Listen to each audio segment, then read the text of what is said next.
안녕하세요. 백수의 창 이백수입니다. 오늘은 지난주에 있었던 건군 제73주년 기념식과 해병대라는 제목으로 방송을 시작하겠습니다. 지난 10월 1일 날이었습니다. 우리나라 국군이 창설된 이후에 처음으로 해병대의 요람지인 영일만 포항 도구 해안에서 엄숙한 기념식이 거행되었습니다. 경북 포항은 6.25 전쟁 때에는 유엔군에 의해서 우리나라 최초로 상륙작전을 했던 곳이고, 그 이후 1959년도부터는 해병대가 주둔하고 있는 군사도시입니다.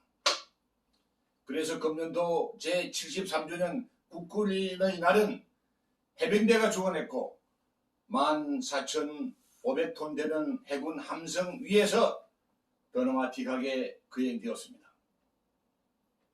비록 우리 군이 갖추고 있는 다양한 현대식 첨단 무기들과 열병식은 공개되지 않고 없었지만은 그 대신 육해공군 해병대 합동으로 기습 상륙 작전을 시범 보였습니다. 이날의 주인공은 최강의 전투력을 가진 해병대였고, 삼면이 바다인 우리나라 한반도에서 해병대의 중요성과 필요성을 다시 한번 더 재확인시킨 기념식이었습니다. 해병대는 1949년 4월 15일 날 진해에 있는 덕산 비행기장에서 360명이라는 소수 병력으로 일본식 소총 몇 자루를 가지고 창설되었습니다.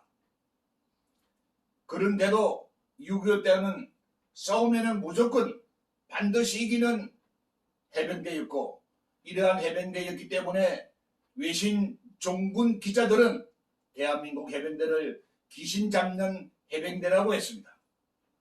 5.16 군사혁명 때는 김포에 주둔하고 있던 해병 1개 대대가 한강을 넘어옴으로써 박정희 장군의 군사혁명을 성공할 수 있었고, 오늘날 와서는 우리 조국 근대화를 이루는데 그 일조를 담당했던 신뢰받는 군대였습니다.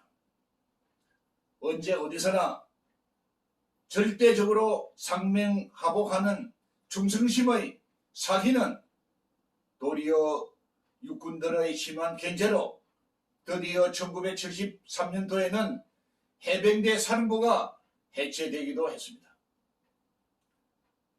그만큼 두려웠던 해병대는 1987년도에는 다시 사령부가 부활했지만은 해군 예속으로 된 해군들의 예속을 된 상군 지휘 체제입니다.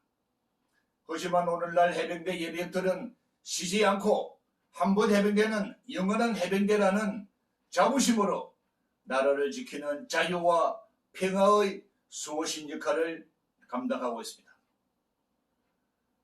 특히 박근혜 대통령이 탄핵된 이후 지금까지 태극기 집회에서는 80만 노 해병들은 앞장서는 20대 청춘 해병대대가 되어서 나라를 지키고 국민의 재산과 생명을 보호하고 있습니다. 이러한 해병대 정신은 무쇠처럼 단단한 단결력과 목숨을 바치는 충성심이 그 기본이라고 합니다. 그런데 이날 국군날 행사에서 문재인은 국군 통수권자의 자격으로 종전선언을 운운했습니다. 지난번 유엔 총회에서도 종전선언을 철없이 했던 문재인은 이번에도 임기 말년인데도 정신을 차리지 못하고 종전선언을 운운했습니다. 종전선언은 미군 철수를 의미하는 것이고, 미군 철수는 제2의 월남 사태와 아프가니스탄 사태를 재현시킬 수 있다는 것을 우리 국민들은 모두들 알고 있습니다. 이날 기념식에서 이러한 문재인의 발언에 대한 발언을 듣고 있는 해병대들은 언제 터질지도 모르는 분노를 참으면서 명령에 따라 도구 해안의 상륙작전 임무를 완벽하게 수행했습니다. 이를 텔레비를 통해서 지켜보는 예비역 80만 영원한 해병들은 9.19, 9.11 남북한 군사선언 이후 군을 당나라 군대로 만들었던 현실을 보고도 참을 수 없는 분노를 느끼지 않을 수 없습니다.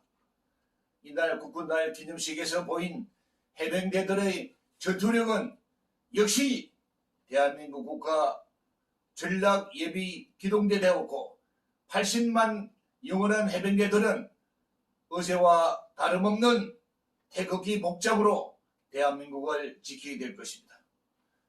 해병대가 있는 한 우리나라는 자유 대한민국이 영원히 평화롭게 지속될 것이고 해병대는 필석의 신념으로 영원히 우리 조국과 함께 할 것입니다. 이상 백수의 창 이백수입니다.